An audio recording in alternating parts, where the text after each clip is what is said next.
మహబూబ్ నగర్ జిల్లాలో కాకా Venkataswamy memorial Telangana inter district T20 league ప్రారంభమైంది. తెలంగాణ పల్లెల్లోని యువతలో క్రికెట్ ప్రతిభను వెలికి తీసేందుకు వేదికైంది. విశాఖ ఇండస్ట్రీస్ స్పాన్సర్ గా హైదరాబాద్ క్రికెట్ అసోసియేషన్ నిర్వహించే ఈ పోటీలు ఉత్సాహంగా కొనసాగుతున్నాయి. రెండో రోజు జిల్లాలో టోర్నీ ఆసక్తికరంగా సాగింది.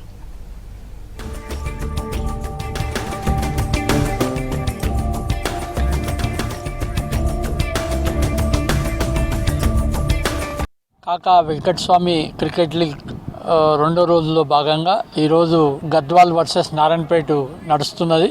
Second match Mahabubnagar versus Wanaparthy. ఈ యొక్క ప్లాట్ఫాము ఇవ్వడము విశాఖ వాళ్ళకు కూడా మరొకసారి ప్రత్యేక ధన్యవాదాలు తెలుపుతున్నాను. ఎందుకంటే ఎంతోమంది గ్రామీణ క్రీడాకారులను వెలికి తీసేందుకు ఇంతకుముందు 2017లో ఏదైతే చేసిండ్రో ఇప్పుడు దానికన్నా ఎక్కువ క్రీడాకారులకు మంచి అవకాశాలు. ఈ 4 మ్యాచెస్లో బెస్ట్ పర్ఫార్మెన్స్ చేసిన వాళ్ళు 13 మెంబర్స్ టీమ్ సెలెక్షన్ ఈ మంత్ 26 రోజు అవుతుంది. ఈ నెల 29 నుంచి రెండో ఫేజ్ స్టార్ట్ అవుతుంది. వారు ఇచ్చిన అవకాశాన్ని మంచి ప్లాట్ఫామ్గా ఈ యొక్క టోర్నమెంట్లో అందరూ మంచిగా ప్రతిభ కనబరిచి రాబోయే సెకండ్ ఫేజ్కు సెలక్షన్ కావాలని మా యొక్క ఎండిసి తరఫున ఆకాంక్షిస్తున్నాం. బాగా అనిపించింది. ఫస్ట్ టైం ఆడుతున్నది టర్ఫ్ మీద పిచ్.